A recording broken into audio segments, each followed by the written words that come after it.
안녕하세요. 골드만 삭스리입니다.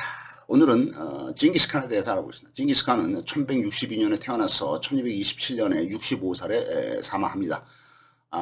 데칸으로 몽골 울수, 몽골 제국의 데칸으로 지금 근무한 것은 1206년부터 1227년까지 21년간 근무를 합니다. 1206년에 징기스칸이 그동안에 분리되어 있던 6개 부족의 몽골족을 통합을 하면서 다 통일을 이루면서 새로운 몽골 제국의 대칸으로 선출이 되는 게 이제 1206년 44살 때 가장 좋은 나이에 몽골 대칸으로 즉위를 해서 21년간 열심히 영토 확장에 노력을 하다가 65세에 전 서하와의 전쟁 중에 사망을 한 걸로 병으로 죽게 되겠습니다. 혈기왕성한 체중의 나이는 40대 초반 중반에 대칸으로 즉위를 해서 위대한 업적을 이루는 거죠. 그래서 몽골은 몽골 동부의 아무르강의 지류인 오논강가에서 부족회인 꾸릴타이를 통해서 대칸으로 선출이 되겠습니다. 그 오논강가는 어디냐면 바이카로 남쪽에 있는 초원지대가 되겠습니다. 오논강은 텐산산맥 동쪽에서 발원이 되겠습니다. 그래서 저기 이제 지도를 보면은 이제 대한민국 있죠. 대한민국 북쪽으로 이제 그 만주가 있고 만주 이쪽에 이제 몽골이 있죠. 몽골리아가 있죠. 그다음에 이쪽에는 이제 연해주가 되겠고 러시아 영토죠. 이쪽에는 이제 그 오츠크가 있고 칸츠카 반도가 있고 여기 이제 사할린 섬이 있죠. 다 전부 다 이쪽은 러시아 영토가 되겠습니다. 사할린도 이제 사할린 섬도 이제 러시아 영토가 되겠고 이쪽에 이제 일본에 이제 홋카이도, 혼슈 뭐 이런 식으로 일본이 있죠. 그래서 이제 이 사할린은 이제 러시아와 일본의 영토 분쟁의 첨예화 지대가 되어 있고 그다음에 이제 문제는 여기 이제 그 오츠크해로 빠져나가는 강 중에 아무르강이 있습니다. 아무르강, 헤이룬강, 또 흑령강이라 부르는데 이 강이 요쪽으로 이제 그 빠져나오는 거죠. 여기가 이제 하류가 되겠죠. 그래서 쭉 해서 이게 상류를 찾아가면은 아무르강이 이제 이쪽에서부터 전부 러시아를 통합니다. 러시아하고 이제 여기 이제 하바롭스크가 있고 이게 블라디보스토크가 있죠. 그래서 아무르강이 이렇게 흘러서 쭉 해서 러시아, 중국의 국경을 통해서 이렇게 쭉 해서 이제 이 몽골까지 이제 쭉 흘러가죠. 이제 여기까지 해서 아무르강이 한 뭐 이 정도까지 여기나 발원지가 이제 이 정도 되는데 이 아무르강에 지류가 있어요. 그래서 이 강으로 이제 들어가는 강이 있는데 여기 이제 몽골의 그 가장 이제 동쪽에 보면은 동쪽이 이게 몽골 동쪽이 되겠죠.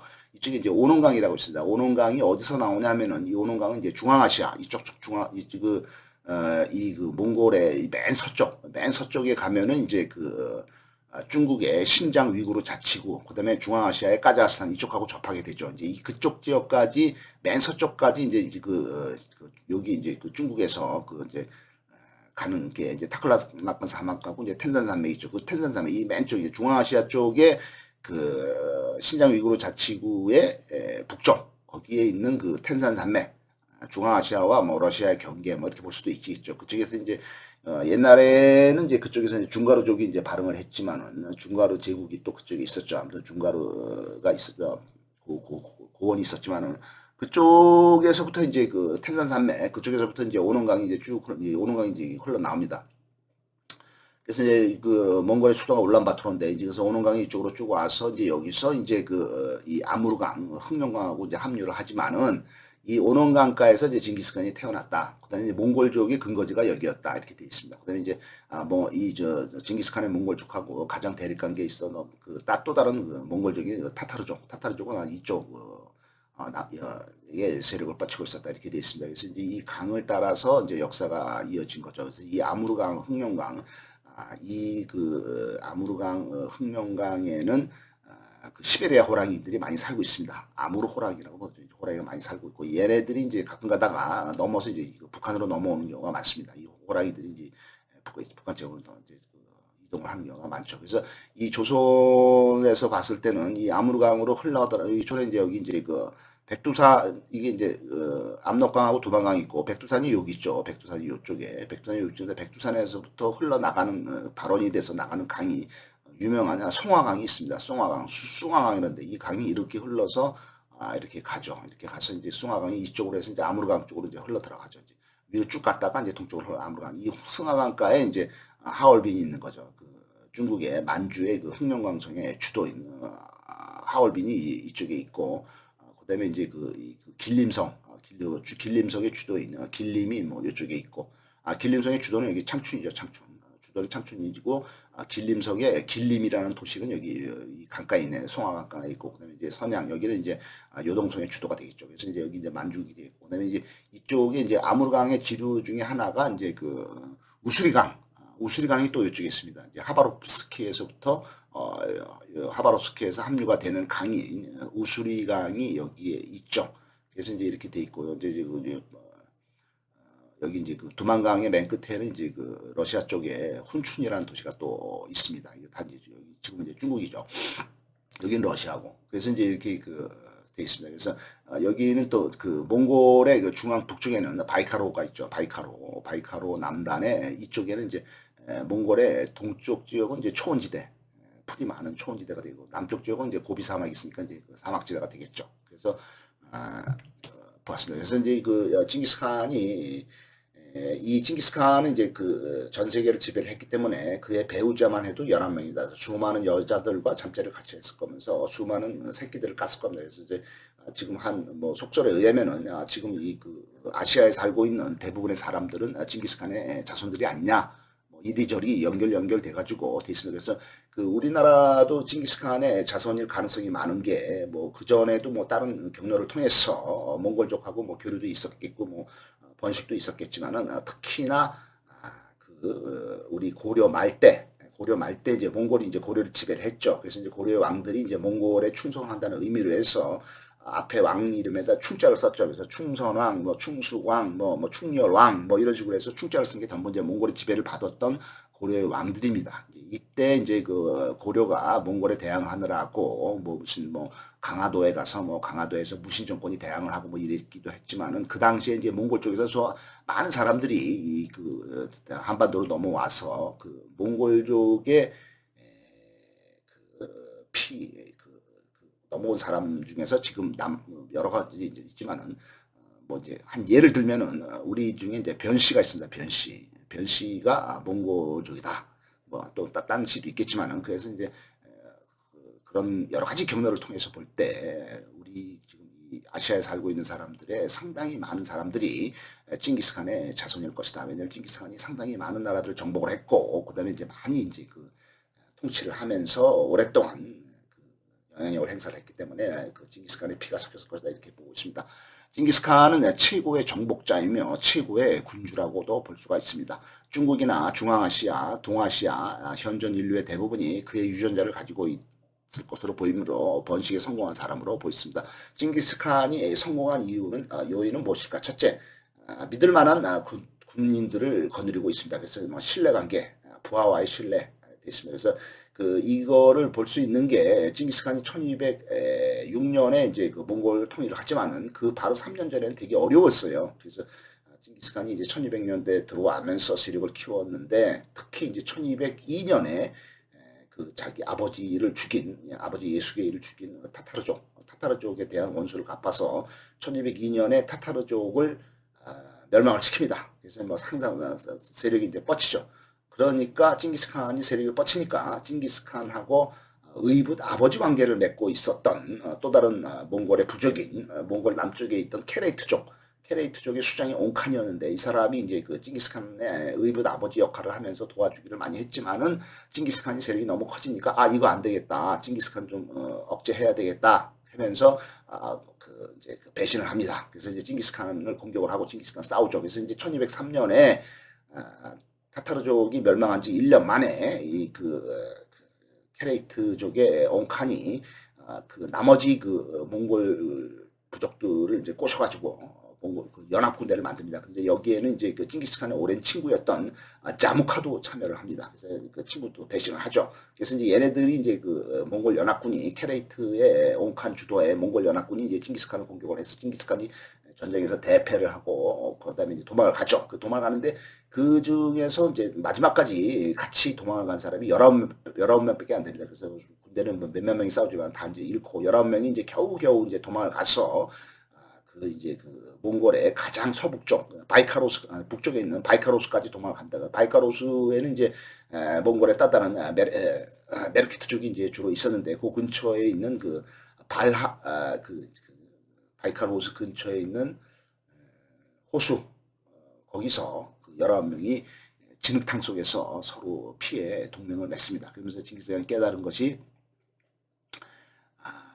피로 맺어진 친척이라는 혈연보다도 서로 간의 그 신뢰관계, 믿음, 의리, 그다음에 충성을 맹세를 하죠. 거기서 다들 이제 끝까지 우리는 죽을 때까지 충성하겠다. 이렇게 19명이 맹세를 합니다. 그래서 그거를 이제 맺게 되는 것이 1203년이 되겠습니다. 징기스칸이 몽골을 통일하기 3년 전이죠. 그래서 이때 참석한 사람들은 같은 종족도 아니고 종족도 틀리고 그다음에 이제 그 종교도 틀리죠. 그 중에는 불교도 믿는 사람, 이슬람, 뭐 기독교 뭐 해서 그런 거를 다 초월한 어떤 그 가장 중요한 서로 간의 신뢰관계, 우정, 의리, 충성 이걸로 맺어진 믿을 수 있는 군대를 양성을 하는 게 징기스칸의 작전이 전략이 되겠습니다. 그래서 그다음에 군대를 십진법 체제로 운영을 하면서 엄격한 기율을 유지를 합니다. 그래서 군대의 부장들은 아들이나 자기 아들은 믿을 수 있겠죠. 그다음에 이제 절대 충성을 다짐하는 충신들로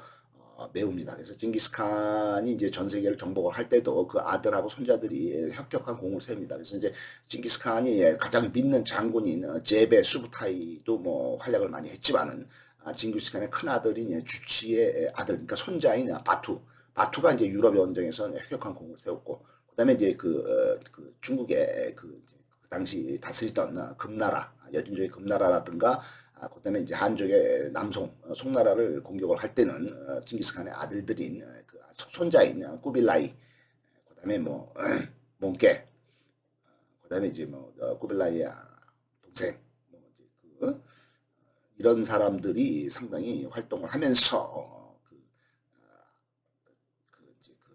신뢰를 맺어진 군대를 유지를 했다. 십진법을 유지를 했다 이렇게 되어 있습니다. 능력이나 실력이 가장 중요한 걸로 평가를 해서 인재를 창녕. 그래서 뭐 가까운 친척들 좀 돌대가리 같은 능력도 없고 실력도 없는 가까운 친척이나 이런 거를 쓰는 게 아니라 그 이제 능력이나 실력이 뛰어난 사람들을 쓰는 거죠. 그래서 지금도 우리나라도 이제 반성을 해야 될 게 대통령이 이제 그 자기의 그 행정 관료라든가 측근들을 임명을 할 때 그 사람의 여태까지 그 실적이라든가 능력이라든가 실력 이걸 보고 뽑아야 되는데 그런 거는 안 보고 대충 아무나 뭐 무슨 뭐 자기의 먼 친척이라든가 먼 친구라든가 이런 사람들만 뽑아놓으면은 나라가 엉망진창이 됩니다. 그래서 그거는 안 되고 실력이나 능력이 있는 사람을 뽑아야 된다. 인재를 잘 양성을 해야 국가든 회사든 조직이 살아남을 수 있게 됐습니다. 그다음에 몽골군이 이제 징기스칸이 성공한 이유 하나는 말을 잘 썼죠. 그다음에 이제 투석기, 사다리 이런 그런 현대식 무기 그 당시에는 현대식 무기를 많이 썼고 그다음에 이제 딴 나라에서 쓰고 있는 것 중에서 좋은 거는 즉각적으로 수용을 합니다. 받아들여서 변화에 적응을 하고 최신 기술을 적극 수용을 하게 됩니다. 그다음에 적국의 상대방의 사람을 이용을 해서 그 사람들을 이용해서 어떤 그 정보 수집, 발빠른 말을 이용을 하면서도 정보 수집에 아주 능통한 게 정보통이 징기스칸입니다. 그래서 이 정보는 군대뿐만 아니라 그 전 세계를 돌아다니면서 장사를 하는 상인들을 통한 정보 수집에 능한 걸로 되어 있습니다. 그다음에 이제 기독교라든가 이슬람이라든가 불교라든가 모든 종교를 관용 있게 받아들이죠. 그래서 징기스칸의 정책은 관용이다 이렇게 되어 있습니다. 그다음에 유능한 참모들을 잘 거느려서 유능한 사람을 써야죠. 가까운 친척이나 뭐 무슨 뭐 핏줄이나 뭐 친구다 뭐 고등학교 동창이다 중학교 동창 이런 사람들을 쓰면 안 됩니다. 이런 사람 쓰면 안 되고 그 사람이 여태까지 해온 실적, 이 사람이 무슨 실적을 좋은 걸 쌓았다든가, 그다음에 그 사람이 가지고 있는 능력, 실력 이런 걸 가지고 해야 되고 그거를 하기 위해서는 이제 우리 자체 갖고 있는 그 인적 자원 풀로만 부족하면은 외국의 사람들도 써야죠. 그래서 외국에서 아주 유능한 사람이 있으면은 이탈리아 사람이든 뭐 독일 사람이든 갖다가 쓸 수가 있으면 쓰는 게 좋죠. 그래서 몽골도 이런 걸 이용을 해서 몽골이 제일 잘한 것은 징기스칸이 이제 처음에 국가를 시작을 할 때도 그 당시에 이제 그 적국인 금나라 여진족의 금나라의 뭐 유명한 재상인 야율타복인가 뭐 그런 사람이 있어요. 그래서 그 재상이 상당히 똑똑하고 일을 잘했기 때문에 그 사람을 아주 중용을 합니다. 그래서 아주 신뢰를 해주고 그 사람을 잘 써서 국가가 획기적으로 발전하는데 상당한 좋은 선례를 남긴 거죠. 그래서 참모들하고 관계는 측근들하고 관계는 인간관계이기 때문에 그다음에 이제 리더는 모범을 보이고 인간적으로 끈끈한 유대를 통해서 통치수를 극대화한 것이 징기스칸이 되겠습니다. 그러니까 뭐 아주 훌륭한 리더라고 볼 수가 있는 거죠. 어떻든 성공했으니까. 1222년에 60세가 되었을 때 징기스칸은 아무다리아 강은 이제 트란스 옥시아나라고 부르죠. 아니면 아무다리아 강은 이제 옥수수 강이라고도 부릅니다. 그래서 이제 호라즘 제국의 샤 왕조와 전투를 할 때 이때도 징기스칸은 이쪽에 그 몽골족이죠. 몽골족인데도 불구하고 그 이제 상대방 호라즘 제국은 이제 이슬람이다. 그러니까 몽골은 이슬람이 아니죠. 근데 이제 이슬람 사람들을 또 측근으로 씁니다. 똑똑한 사람들. 그래서 이 그 측근들의 조언을 따르고, 그걸 이제 따라서 이제 그 사람들 말들을 하니까 잘 되는 거죠. 그러니까 이슬람 문화, 이슬람 문명, 이슬람의 그런 거는, 이슬람 사람이 잘 알겠죠. 몽골 사람은 이제 좀 잘 모르겠죠. 근데 그 잘하는 사람들 것을 쓴 거니까 정보를 최대한 활용을 하고 정보를 활용하기 위해서 똑똑하고 유능한 사람, 외국인이라도 전부 다 측근으로 썼다. 중용을 했다. 그래서 승리를 했다. 이렇게 되어 있습니다. 그래서 유능한 측근들을 잘 활용한 것은 징기스칸이 훌륭한 리더라는 걸 증명했습니다. 그래서 금나라를 공격할 때 금나라의 학자인 야율초제라는 사람, 금나라의 여진족의 야율초제라는 사람을 아주 재상으로 중용을 해서 잘 이용을 했답니다. 그래서 그 야율 초제가 한 말이 징기스칸이 생각하기에는 몽골 유목민족이 이쪽에서 생각한 그 아이디어는 중국의 북쪽에 가면은 비옥한 토지가 많아요. 중국은 이제 좀 따뜻하니까 그 비옥한 토지가 많은데 이 토지를 여기를 징기스칸이 이제 말을 많이 이제 써야 되니까 말을 매개 살려야 되니까 말의 목초지로 바꿔야 되겠다라고 이제 징기스칸이 생각을 했는데 이 금나라의 야일 초제가 그건 아닙니다. 그렇게 하시면 큰일 납니다. 안 됩니다. 나라 망합니다. 그래서 그냥 거기를 그냥 그 기존대로 농업을 짓는 농사 짓는 걸로 해주고 거기에서 국민들이 농사를 짓고 나서 세금을 좀 많이 걷어라. 그래서 세금을 걷어서 거기 있는 애들도 먹고 살게 해주고 거기를 전부 다 그 말 사육하는 목초지로 바꾸면은 거기서 농업을 짓던 많은 사람들이 뭐 굶어 죽겠죠. 뭐 할 일 없으니까 그러니까 이제 딴 데로 이동을 하고 아주 이제 변화가 되고 곤란해지는 거죠. 그러니까 이제 그냥 농사를 그냥 짓게 해주고 거기서 이제 받은 걸로 그 세금을 걷어서 그 돈을 가지고 목초지는 뭐 딴 데다가 또 뭐 하든지 그래서 이제 중국이 이제 몽골이 이제 고려를 지배를 할 때도 한반도에 제주도에다가 이제 탐라 총관부를 만들죠. 그래서 거기서 말을 사육하고 그랬죠. 이제 원나라가 그래서 말 사육하는 게 중요하기 때문에 걔네는 말이 이제 전부기 때문에 그래서 그런 것도 어떻든 자기네 민족이 아닌 금나라 여진족의 그 학자인 야일초제 이 사람은 재상으로 유명하고 그 사람 말을 잘 들었다. 그래서 이제 징기스칸 그다음에 이제 호라즘 제국 이슬람 중앙아시아에 있던 그 호라즘 제국 이슬람 세력을 공격할 때도 이슬람 사람들의 말을 들어서 어떻게 대응을 할지를 듣고 그대로 했기 때문에 징기스칸이 여러 가지에서 오픈 시스템, 개방된 시스템, 그다음에 관용 좀 받아들이는 거 이런 거에 상당히 능한 그다음에 이제 측근들하고 신뢰관계도 강한 어떤 훌륭한 엑설런트 리더라고 볼 수가 있겠습니다. 그래서 호라즘 제국 그 당시에 징기스칸이 공격한 호라즘 제국 여기 호라즘 제국은 중앙아시아 쪽에서 위에 이제 카자흐스탄 남쪽을 포함해서 여기 이제 이 호라즘 제국 요건데 여기 이제 카자흐스탄이 이제 요 위에입니다. 그러니까 카자흐스탄 남쪽 일부. 그다음에 이제 여기가 이제 우즈베키스탄이죠. 여기 아랄해 카스피에 이제 흑해가 있죠. 그래서 여기가 이제 우즈베키스탄. 그다음에 이쪽에 이제 키르기스탄. 그다음에 이제 여기 타지키스탄. 그다음에 이게 투르크메니스탄. 이게 중앙아시아 쪽에 이제 호라즘 제국이 본거지 둔 거죠. 그다음에 호라즘 제국 수도는 여기 원래는 이제 우르겐치였고 우르겐치에서 이제 밑으로 내려와서 사마르칸트가 이제 수도가 되었었죠. 그다음에 이제 중앙아시아 오게 바로 밑에가 여기가 이제 아프가니스탄입니다. 호라즘 제국이 아프가니스탄까지 지배를 한 거죠. 그다음에 이제 여기가 이제 신드가 있고 여기 이제 인더스강이 있죠. 여기는 이제 파키스탄인데 파키스탄까지는 아니네요. 파키스탄은 아니고 여기 이제 아프가니스탄까지도 이제 호라즘 제국이었고 그다음에 이제 여기가 지금 이란이죠. 이란에 이제 여기 수도인 테헤란이 있고 카스피에 그다음에 이제 이스파한이라는 도시가 있고 시라즈라는 도시가 있죠. 그래서 이제 여기 이란까지 하고 그다음에 이제 여기가 이제 이라크입니다. 이라크가 여기가 이라크죠. 이라크. 여기 이란이고 여기 이라크는 아니네요. 이라크 쪽에 이제 바그다드가 여기 있죠. 그다음에 이제 이쪽이 이제 시리아, 터키, 뭐 요르단, 그다음에 사우디아라비아 이렇게 돼 있죠. 그래서 호라즘 제국하고 징기스칸하고 인연이 많다. 여기를 이제 다 쫓아냈다 이거죠. 그러면서 이제 징기스칸이 이제 유럽 쪽으로 진출하게 된 계기가 된 겁니다. 징기스칸은 21년간의 재위 기간 중에 끊임없는 정복 사업을 벌입니다. 타고난 사업가가 되겠습니다. 영토는 이제 서쪽으로는 이제 카스피해까지, 중앙아시아의 카스피해까지, 그다음에 이제 뭐 흑해까지 진출한 거는 이제 그 저기죠. 그 이제 아들인 우구데이 칸이 이제 진출했고, 징기스칸이 이제 카스피해까지. 동쪽으로는 이제 동중국해, 이제 중국 다 먹은 거죠. 그다음에 남쪽으로는 이제 파미르고원, 티벳고원까지 이르게 되겠습니다.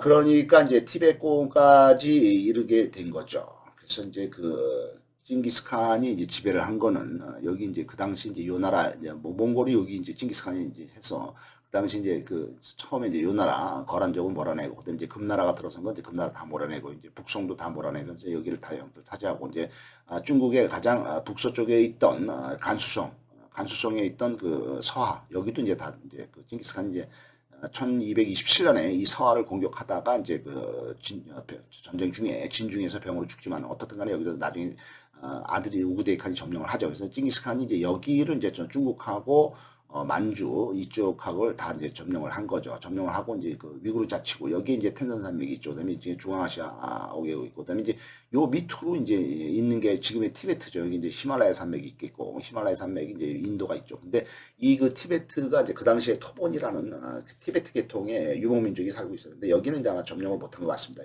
토본 티베트 이쪽까지는 못한 것 같고 그러면 이제 징기스칸이 이제 어디까지 진짜 남쪽으로 파미르고원하고 티벳고원까지 이러다니까 여기 티벳이니까 이제 여기 티벳고원까지도 이제 일부 이제 진출한 거지만 완전히 정복은 못했고 아무튼 여기 이제 티베트까지도 했고 그다음에 이제 파미르고원이 어디냐면 파미르고원은 여기 이제 여기 이제 신장 위구르 자치구가 있으면은 이 신장 위구르 자치구를 이제 끝 넘어가면 이제 여기 중앙아시아입니다. 중앙아시아하고 접하는데 이 중앙아시아 쪽에 맨 위에는 이제 카자흐스탄이 있겠고 그다음에 이쪽에는 이제 키르기스탄이 있고 이쪽에는 이제 그 타지키스탄이 있죠. 근데 타지키스탄에 파미르고원이 있습니다. 파미르고원이 있어요. 이 파미르고원까지도 징기스칸이 진출을 했다. 이렇게 돼 있습니다. 징기스칸은 65살, 죽을 때 65살이었죠.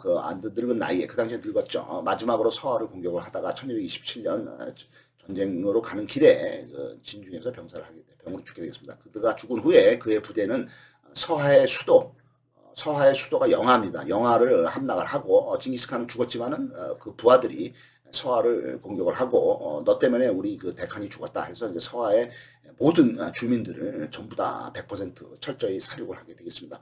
서하라는 나라는 1038년부터 1227년 징기스칸에게 멸망할 때까지 거의 한 200년 동안 중국 북서부의 이 간수성하고 산시성에 걸쳐서 위치한 티베트 계통의 나라가 되어 있습니다. 티베트 애들이 이제 위로 올라와서 세운 거죠. 티베트 계통의 애들이 옛날에는 이제 이쪽 지역에 이제 토요콘이라고 있었는데 이제 원래 티베트 지역에 있던 애들은 토본이고 이제 그 북쪽에 하나의 토요콘이라는 나라. 이 토요콘이라는 나라는 또 뭐 그 티베트 계통도 있지만은 선비족 그러니까 뚜르크계 유목민족인 선비족이 또 세운 게 토요콘이 되겠습니다. 그래서 어떻든 이쪽에 그 서하는 티베트 종족인 탕구투인들의 나라가 되겠습니다. 이들은 불교를 믿죠. 그래서 티베트는 원래 이제 불교가 강하죠. 그래서 라마교, 티베트계 불교인 라마교를 믿는 것이 되어 있습니다. 그래서 그 당시에 이제 상황을 보거든요. 징기스칸이 세력을 펼쳤을 때 이제 몽골이 여기 이제 징기스칸 세력이 있고 이제 여기 이제 우리나라 이제 고려가 있었죠. 고려가 있었고 이제 여진족의 금나라가 만주하고 이 중국 북쪽은 이제 그 여진족의 금나라가 있었죠. 그래서 이제 장안하고 이쪽에 이제 장안, 서한, 그다음에 이쪽에 이제 낙양이 있고, 그다음에 이제 변경은 이제 까이펑이 되겠죠. 이쪽은 이제 북쪽은 이제 전부 금나라가 있었고, 그다음에 남쪽에는 이제 한민족의 남송이 있었죠. 남송은 이제 얘네들은 여기 이제 상하이가 있겠고, 상하이 쪽에 가까이 있는 항저우를 이제 수도로 했었죠. 그래서 여기가 이제 이만이라고 그 당시에는 이제 항저우를 이만이라고 불렀죠. 그다음에 이제 우리가 코로나 발상지인 우한 여기가 이제 양쯔강이 이렇게 흐릅니다. 양쯔강이 이렇게 흐르고 이쪽에는 이제 황하강이 이제 이렇게 흐르죠. 황하강이 흐르고 여기부터 이제 항저우에서부터 이제 우한을 거쳐서 여기 청두까지 여기까지는 이제 양쯔강, 장강이라고 부르죠. 이렇게 이제 흐르게 되겠습니다. 남성이 이제 이쪽에 있었고, 그다음에 이제 문제는 이제 그 몽골의 이제 눈에 가시같이 이쪽에 서하라는 나라가 아주 계속 버티고 있었는데, 이 서하라는 나라는 이제 티베트 계통의 나라다. 그다음에 이제 탕구투인들의 나라다 이렇게 되어 있습니다. 그래서 이게 이제 지금의 이제 신장 위구르 자치구 밑에 있는 중국의 감수성이 되어 있고, 이쪽에 이제 그 저기도 인류가 들어가나 보죠. 산서성, 이게 장안이 산서성이 있는데 산시성 쪽에 들어가면 돼 있고, 여기 토보는 이제 원래 그 티베트의 민족 세운 나라가 토본이 되겠습니다. 그다음에 이제 밑에 여기 베트남 쪽에는 이제 그 당시 이제 대월이라고 불러서 안남이라고도 부르고 있었습니다. 징기스칸은 1206년에 이제 그 몽골을 통일하고 난 다음에 1211년으로 넘어가면서 49살이 되었을 때 중국의 금나라 여진족의 금나라를 공격을 합니다. 그래서 1215년에 53세가 되었을 때 그 금나라의 수도인 북경, 그 당시에는 이제 그 북경을 이제 중도라고 불렀는데 이 중도를 함락을 합니다. 그래서 이제 그 이후에 또 금나라의 잔존 세력들하고 전쟁은 계속되지만은 그의 수건 사업인 금나라의 완전 멸망은 결국에는 1233년 그가 죽은 후 6년 후에 그의 셋째 아들인 우구데이칸, 몽골의 이대칸, 이 사람이 금나라를 완전 멸망시키면서 완성이 됐어요. 결국에는 징기스칸은 1227년에 죽고 그 이후에 5, 6년 후에 1233년에 징기스칸의 셋째 아들인 오고타이칸이 이제 금나라를 완전 멸망을 시켰다. 금나라를 공격한 거는 이제 1211년부터 공격을 했다. 본격적으로 금나라의 수도인 북경 중도를 점령한 것은 1215년이었다. 그러니까 금나라를 공격한 지 1211년부터 해서 거의 한 20년이 지난 후에야 결국 금나라를 멸망시켰다 이렇게 됐습니다. 그다음에 이제 그 금나라를 공격을 이제 1211년부터 했지만은 그다음에 이제 그 중앙아시아에 있는 그 호라즘 제국 무하마드 샤의 호라즘 제국을 공격을 한 것은 중앙아시아를 공격을 하고 그를 따라서 카스피해까지 그다음에 러시아까지 쳐들어간 것이 시작이 된 것이 이제 1218년에 그런 일을 했다 이렇게 되어 있습니다. 그래서 이 저기를 공격을 한 것은 그 중앙아시아의 호라즘 제국을 공격을 한 것은 먼저 한 게 아니라 사건이 발전되면서 그 사건에 따라서 이제 진행된 일이 되겠죠. 그래서 어떤 사건이 사건을 뭐 일부러 만드는 게 아니라 그런 사건을 이용을 해서 기회를 타서 갑자기 성장하는 게 되겠습니다. 그렇기 때문에 그런 사건이라든가 기회가 올 때를 대비를 해서 나 자신의 실력과 자강이라고 그러죠. 나 자신의 실력과 능력을 많이 배양해 놓고 뭐 돈도 많아야 되겠죠. 뭔가 이제 자원도 많아야 되겠고, 그 다음에 그 신뢰관계를 맺어준 군대도 있어야 되겠고, 나를 따르고 믿는 아주 똑똑한 측근들도 많이 확보를 해놔야 되겠고, 그 다음에 이제 그 돈도 많아 경제적으로도 여유가 있어야 돼. 이런 걸 해놔야 사업이 어떤 기회가 오다든지 어떤 나가 생각하지도 않았던 사건이 터졌을 때 그거를 이용을 해서 갑자기 급행창을 할 수 있는 거지. 평상시에 아무것도 안 해놓고 있다가 갑자기 뭐 사건이나 무슨 기회가 와도 뭐 할 수가 없죠. 내가 실력이 없고 아무것도 없는데. 그렇다고 해서 또 내가 실력이나 뭐 이런 걸 다 있는데 그 사건이 터졌을 때 계속해서 가만히만 있는 것도 안 되죠. 그걸 이제 기회의 파도를 올라타야죠. 그렇기 때문에 그런 게 잘 어울려서 징기스칸에 성공을 했다 이렇게 보겠습니다. 그래서 호라즘 제국을 공격을 하고 유럽 쪽으로 공격을 한 사건의 발단은 징기스칸이 보호하던 이슬람 상단 450명의 사절을 호라즘의 오틀랄르시의 그 영주가 그 상단 상인들 450명을 상인들을 죽여버리면서 시작이 됩니다. 징기스칸이 이제 그 항이차 보낸 사신을 호라즘의 황제인 무하마드 샤가 이들을 우습게 알고 죽입니다. 이제 이 무하마드 샤는 이제 이 몽골을 우습게 한 거죠. 내가 여기 광대한 영토에 내가 지배자이고 내가 막강한 군대 갖고 있는데 이놈들이 와가지고 뭐 불만을 얘기하고 뭐 웃기는 개떡 같은 놈들이 뭐 말 보니까 온 거 보니까 뭐 말들도 조그맣고 얼굴은 노란색인데 뭐 못생기고 뭐 조그만 놈들이 와가지고 찡찡을 대는데 이 중앙아시아에 있던 이 호라즘 제국은 원래는 그 카스피의 북쪽에서 넘어온 그 백인계 투르크 계통이기 때문에 좀 우습게 본 거죠. 몽골족을. 하지만은 몽골족을 우습게 봤다가 이제 개코 다치고 이제 죽은 건 완전히 나라가 멸망한 거죠. 1219년에 몽골의 이제 징기스칸은 여기에 이제 분노를 하고 오트라 성을 함락을 합니다. 그래서 몽골군은 이 오트라르 성의 영주인, 성주인 이날 축구의 눈과 귀에 그 은을 뜨겁게 부어가지고 죽여버리게 됩니다. 이 그 호라즘 제국의 수도인 부하라와 사마르칸드를 함락하고 지금 우즈베키스탄 지역이죠. 황제인 샤 알라 우띠는 카스피의 작은 섬으로 도망을 가서 거기서 병으로 죽게 됩니다.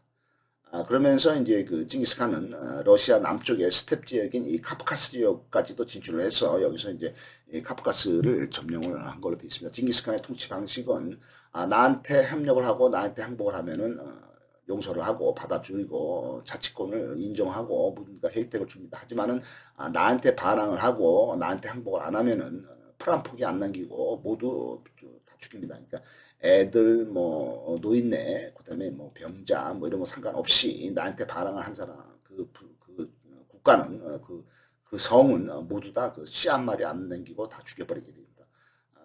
이라크 그 이제 징기스칸이 이제 공격한 그 루트를 보면 여기 중앙아시아를 여기 이란이죠. 이란 페르시아라고 보죠. 옛날에 그다음에 이제 여기 이제 카스피해가 되고 카스피해 바로 밑에가 이제 이란의 수도인 테헤란이 있습니다. 그다음에 그 밑에 이제 유명한 도시인 이스파한이 있죠. 그다음에 이제 페르세폴리스라는 도시도 있고 그다음에 시라즈도 유명한 도시가 되겠습니다. 그다음에 이제 여기 이제 그 페르시아만이 있죠. 페르시아만이 이제 지금 미국하고 이란이 이제 지금 핵무기 개발이니 뭐 이런 것 때문에 미국하고 지금 계속해서 그 대항을 하고 있죠. 여기서 이제 미국 함대가 왔다 갔다 하면서 이제 위협을 하고 이란은 여기다 이제 뭐 포를 설치를 하고 하면서 이제 군사적인 위험 강도가 높아지는 곳이 페르시아만이 되겠습니다. 하지만은 이제 그 어떻든 이란의 이제 바스라가 여기 있네요. 바스라. 여기는 이제 항구 도시이면서 이제 무역 도시가 되겠죠. 유명하죠, 바스라도. 그래서 이란이 있는데 이란 그러니까 징기스칸이 이제 여기 이제 그 이쪽에서 여기 이제 요 카스피해 동쪽이 이제 중앙아시아입니다. 그러니까 징기스칸이 또 중앙아시아에 이제 호라즘 제국을 몰아내고 호라즘의 그 샤가 무하마드 샤가 이제 황제가 도망을 가서 이제 카스피해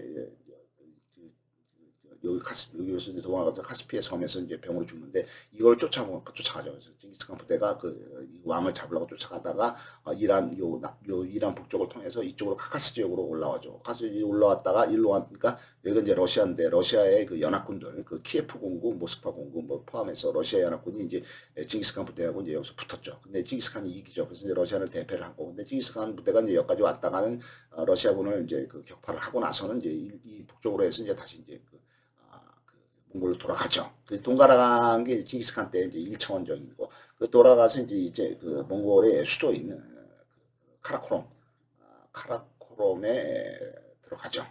그래서 어떻든 간에 이쪽으로 돌아갈 때 이제 이쪽으로 이제 여기 보면은 이제 징기스칸 부대가 이쪽으로 이제 올라갔죠. 이제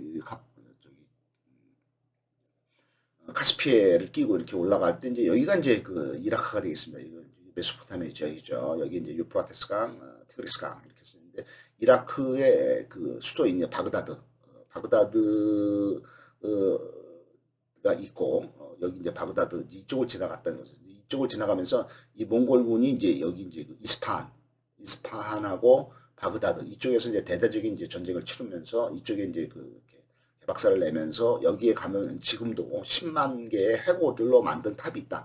이스파한에 10만 개의 해골로 만든 탑, 이제 징기스칸이 이제 다 죽인 거죠. 그다음에 여기도 이제 바그다드에도 10만 개의 해골로 만든 탑이 있다. 그래서 몽골은 잔인한다. 그래서 심지어 항복을 해도 몰살시켰다는 거죠. 이 징기스칸보다도 더 잔인한 사람이 이제 또 부대에 나타난 티무르가 또 되겠습니다.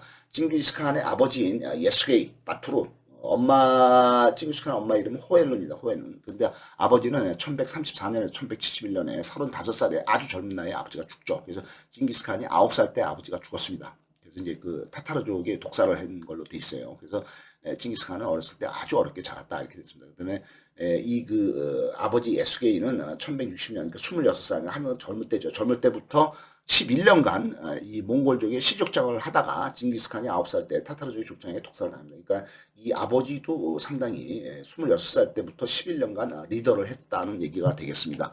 징기스칸의 의형제가 또 있죠. 의형제를 이제 그 당시에는 안다라고 불렀는데 이 안다면서도 라이벌인 짜무카하고 이제 싸워서 짜무카를 잡아서 목을 메어서 죽여버립니다. 그 다음에 이제 짜무카는 이제 그 나이만 부족을 이제 그 이끌었는데 이 나이만 부족을 부적에 그 높은 놈들을 전부 잡아가서 팔팔 끓는 솥에 집어넣어서 모두 다 죽여버립니다. 차후에 이들이 살아서 복수를 하는 걸 방지하기 위해서 이들은 백병전 절대로 안 하고 서로 맞서서 싸우는 거 안 하고 주로 이제 말 위에서 멀리서 활을 쏘는 걸로 승부를 거는 게 되겠습니다. 칼로 싸우지 않게 되겠습니다. 기병이 기습하게 되겠죠. 기병이 기습을 하는 걸 주로 하면서, 그러니까 왔다 갔다 하는 거죠. 기동력을 발휘해서. 근데 후퇴를 자주 합니다. 그래서 이제 조금만 불리해도 후퇴를 하고, 그 다음에 질 것 같으면 무조건 도망을 가면서 적을 유인을 해서 매복군이 나타나고, 뭐 이런 아주 그 정신사나운 전략을 쓰는 것이 몽골군이 되겠습니다. 전쟁이라는 것은 두뇌 싸움이다. 머리 싸움이고 심리 싸움이다. 그래서 사기를 문제가 돼요. 내가 이긴다라든가 자신감이 있어야 이기는 거지. 겁을 먹고 쫄아가지고 있으면 반드시 지게 돼 있으면서 그래서 이제 몽골군의 전략은 적군들이 겁을 먹게 하는 게 전략이 되겠습니다. 그러니까 내가 무시무시하다, 내가 막강하다 이런 거 소문도 많이 내고 실제적으로 막 잔인한 것도 보여주고 이러면서 이제 그 적군의 사기를 죽이는 거죠. 그러면서 승리를 하는 겁니다. 그 당시에 그 유럽 최고의 기병은 러시아하고 헝가리 기병인데 이들은 몽골군의 기병이 활을 쏘는 데 비해서 이 그 유럽 쪽 아니면 러시아 쪽 헝가리 쪽의 기병들은 이제 활 대신에 이제 창을 많이 쓰는 걸로 되어 있습니다. 그래서 이제 하게 되어 있습니다. 그래서 이제 그 몽골의 최고의 정예 부대인 기마 부대를 망굴타이라고 부릅니다. 망굴다이 이들의 지구력은 최고입니다. 아주 오랫동안 끝까지 달려가죠. 그래서 하루에 보통 한 160km를 간다 그럽니다. 160km 상당히 먼 거리인데 말로 갑니다. 그래서 추격 지구전에 강하기 때문에 적들이 이제 추격하던 적이 지쳤을 때 본진이 나타나서 이제 적군을 괴멸시키는 거 이런 것이 이제 징기스칸의 전략이 되겠습니다. 감사합니다.